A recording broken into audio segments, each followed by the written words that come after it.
Well, hello. How are you today? I am awesome. Awesome. Well, we are here today at Talk, Train, and Sell Real Estate Podcast with the Kevin Harris, business coach. For many, many years, I probably would say in the past 20, 25 years, you've coached in many capacities thousands of people, I would probably say. Yeah, that's probably accurate. Yeah. Thousands of people. We've known each other now for quite a while, Yeah. and every time you come to any of my events, you always bring the thunder down. The agents love you. You have so much value to give to real estate agents just because you've had tons of one-on-ones and tons of events where you actually get to hear why agents struggle, what works, what doesn't work. So I'm really excited to have you on and give some value. Well, it's definitely a blessing to be able to pour into people and to see the light bulbs go off and not just get the knowledge, but then actually take action and get the results that they're looking for. So it's a blessing on my part as much as it is anything. So. Oh, it is a gift. Okay, well, today I'm going to go over just the mindset of a real estate agent. Awesome. That's what I want to focus on. So in the Leads Workshop, Chapter 1, the mindset moment is all about the state that you are in, the state of mind, where you are emotionally, mentally, physically, spiritually. It sometimes can sound a little kooky when we start going, oh, how are you physically? Well, what does my fitness have to do with my success in real estate? How are you spiritually? Well, how is being spiritual helping me in real estate? There's all that people think, oh, this is kooky stuff, Edie. Let's just teach me how to sell homes. This is all weird Tony Robbins stuff. And I know for you, you've seen it firsthand, how the state of mind that you are in dictates directly your production. Talk to me about that. Yeah, so my coaching company, the Hero Edge, it's an acronym for health, energy, relationship, and opportunities. And I think it's in that order. So I've learned I'm no longer a young chickling, and I have learned that if you're not in the right state and you don't have that energy that comes from being physically healthy, having the spiritual part of whatever that means to you, right? Having that balanced, it is hard to perform at the level that you're capable of. And so to me, one of the things that I talk about all the time with agents and business owners is, health is often the thing that entrepreneurs will don't even think about when they're driving. Right. Drive 70, 80, 90 hours a week, and they just kind of put that to the side and worry about it later. But the problem is we all know that the first time you get sick or the first time something happens that's serious, nothing else is being thought of other than that, because that becomes the sole focus. So if you think about it from just a entrepreneur standpoint, if you can avoid those circumstances by making sure that you take care of yourself, that you fill yourself up with the energy of whether it's your, going to church or being in groups or doing meditation or whatever that is for you, if you start your day like that, then it sets your day up to have a positive day. And that positive day, I don't care who you are. Most of the people that I talk to are in the service business. They're consumer facing, or they're at least facing other people on a daily basis, and it comes through. If you've got health issues that you're dealing with, if you've got financial issues, if you don't fill yourself up, how can you fill others, right? Oh, 100%. To lead generate, it requires tenacity. It requires a mental fitness. It requires you to have a confidence, an inner confidence of who you are. Because when you hear no, that could break you. Some people who don't have that strength of, I'm certain that I'm of value, I'm certain that I'm important, I'm certain that I'm loved, I'm certain that the people around me support me. When they hear a no, they're done. They're going to crawl up in a ball, and they're not going to make another call. Would you not agree that you've seen that? Oh my goodness, I think it's the number one reason people get out of any business, any entrepreneurial journey, is their inability to understand that that's part of the process. It's part of the growth process. I use an analogy a lot in that no matter what we try to master, we suck at it at first, and we forget that as adults. we know that is when we're kids because we're not good at anything, right? Right. And we have to go through all that pain of learning and that pain of growing. But then we become adults, and for whatever reason, we've gotten comfortable and we literally surround ourselves with things that keep us from that pain. But then most of us get into the entrepreneurial journey a little bit later in life, in our 20s and 30s. And so we've made that decision to go back into that well and get uncomfortable and have that pain. And the reality is if you're not aware of it, the first time that pain happens, whether it's a no, whether it's a rejection of an appointment, something like that, you think it's personal, and the reality is it almost always has to do with just the value that you're providing at the time or the lack of. And so going back and learning what that value needs to be usually gets you more yeses than nos, but you've got to go through that process of learning that. What about the knowledge and understanding that there's more no's than yes, and that's normal. You cannot get to the yes without a bunch of no's, and your ability to bounce back. I always say that, bounce back. Have your little pity party, feel bad for half a second, and then say to yourself, next. There's somebody out there that I need to find instead of all that self-negative talk. So tell me, what is some of the self-negative talk that you hear agents having with themselves when they're lead generating and not having success? Yeah, I think one of the biggest thing that I hear with agents is they think it's knowledge that will keep them from going through that. They think, give me a better script, give me a different process, give me a different lead gen opportunity, and it will get easier. And the reality is it's the same no matter who you're calling, no matter whether it's an open house or for sale by owner, an expired or Sphere or whatever. You have to. I personally have not gone through a lead gen lever, which is what I call it, a source of leads, where it's above 50%. Like, it's almost always going to be more no's than yeses. And so realizing that you just have to get through that and you obviously, as you get better in the conversation, you get better at follow-ups, things like that, you can reduce the amount of no's, but you're never going to eliminate them. And that's to me the biggest thing is most people come from a background where they're not taking no's in their past life of whatever they did.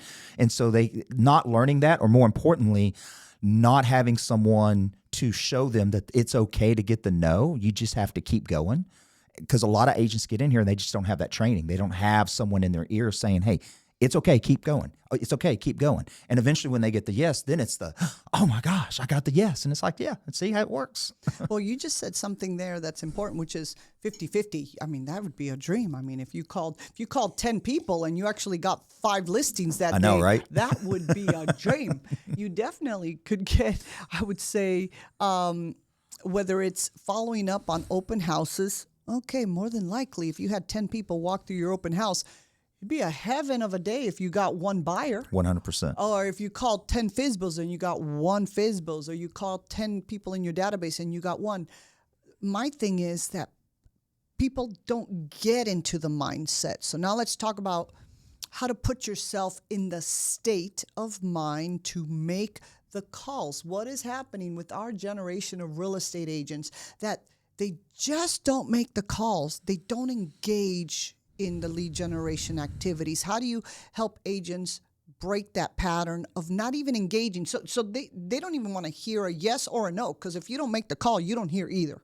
And I can't get agents to even make the call, because it could be 10 yeses. Right. Or it could be 10 no's, but you don't even know because you won't engage in the fight. So how do you get agents to fight?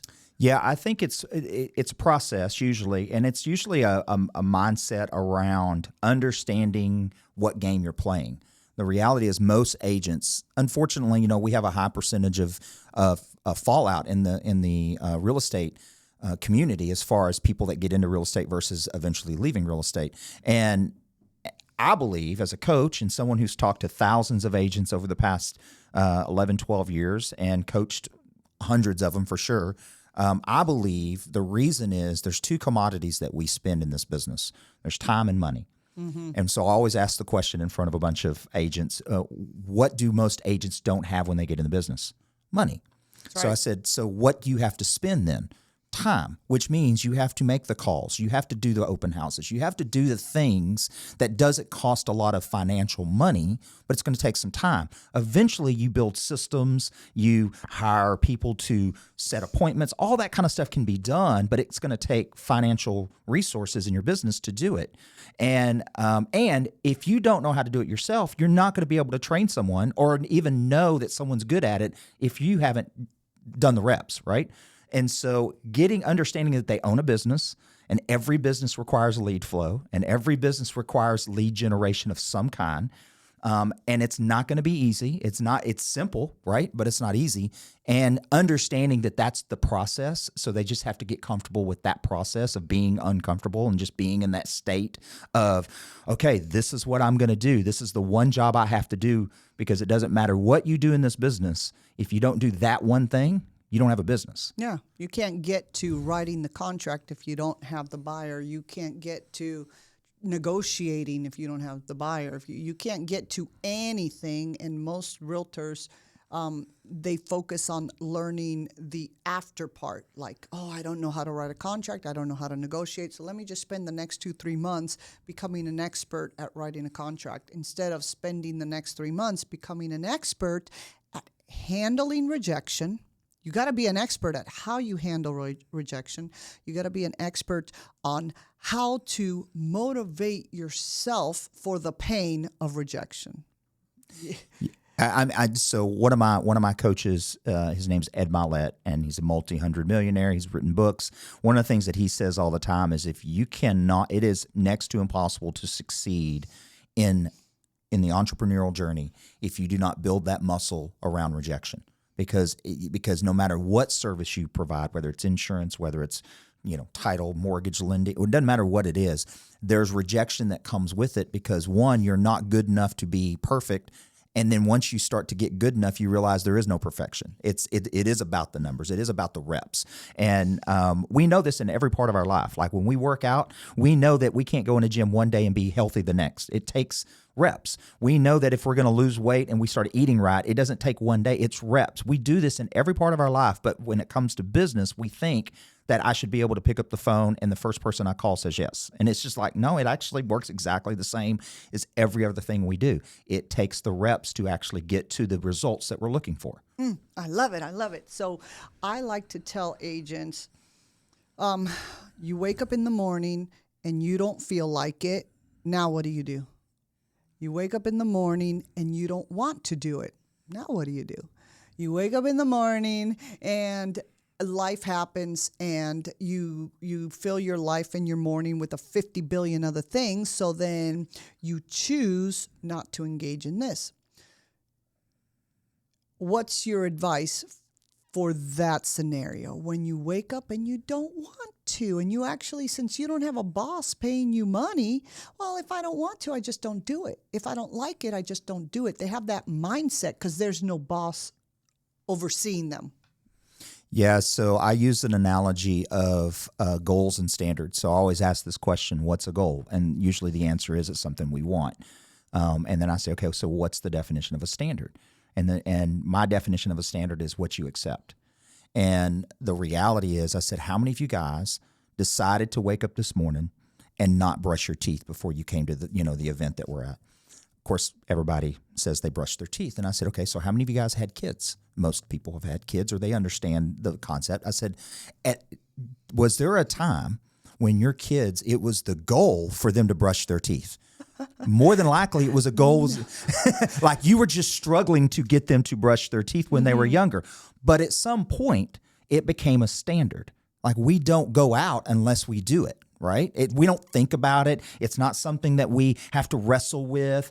The problem is that we look at goals and we don't look at our standards. And the reality is, lead generation, whatever that means, however you get it, whether it's marketing, whether it's going out and actually what I call hunting for those leads, or a combination, no matter what it is, it has to be a standard in your business. You don't put your head on the pillow at night until you've done X, Y, Z. That alone will make your business bigger than you probably ever thought it could be. But not doing it will also usually close your business. And so it's the decision of what's important in your business. Is that a standard? go make that happen.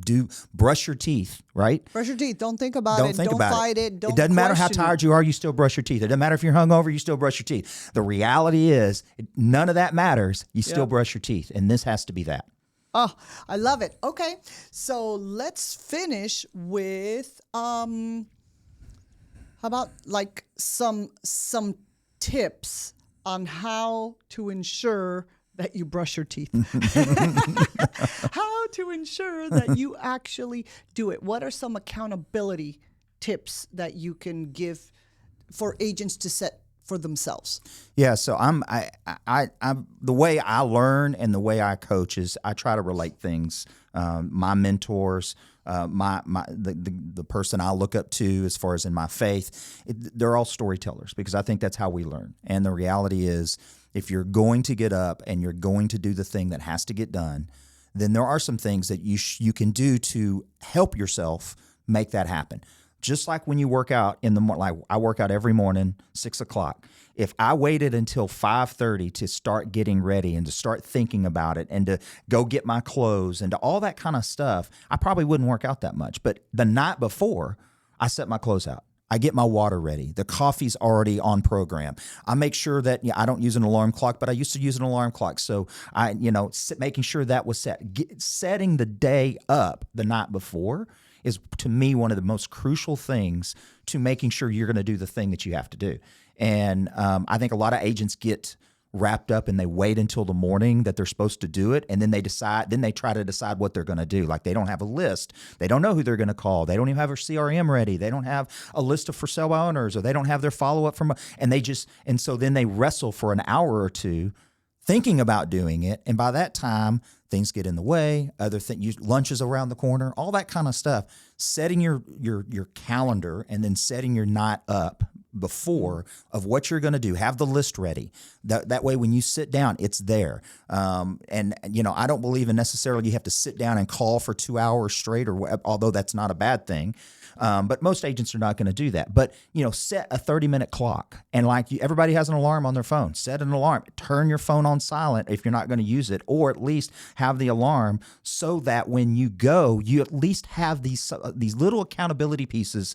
Because I always say that most people, I would say all people, the biggest person we lie to, the one person we lie to more than anybody else, is the person in the mirror.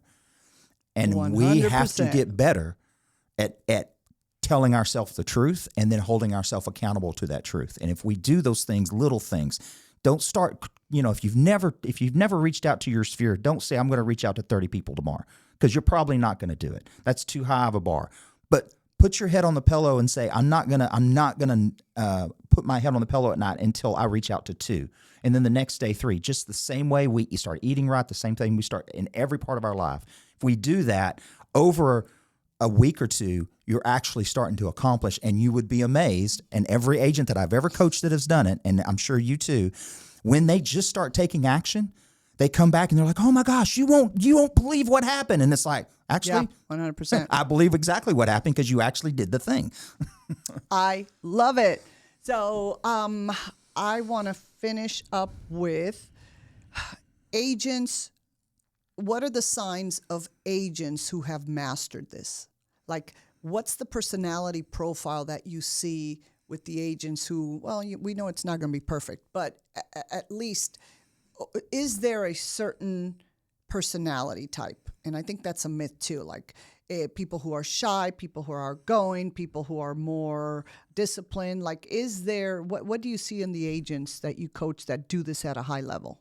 I think there's a few. And I don't think it has anything to do with personality. I think in the reality is, if you decide to do something, whether you're an introvert or you're an extrovert, whether you have an accent, you don't have an accent. I've seen I'm sure you have too, successful people in our business, and they run the gamut of personalities, and people who have got heavy accents, people who are not from the area, people from the area, all those things.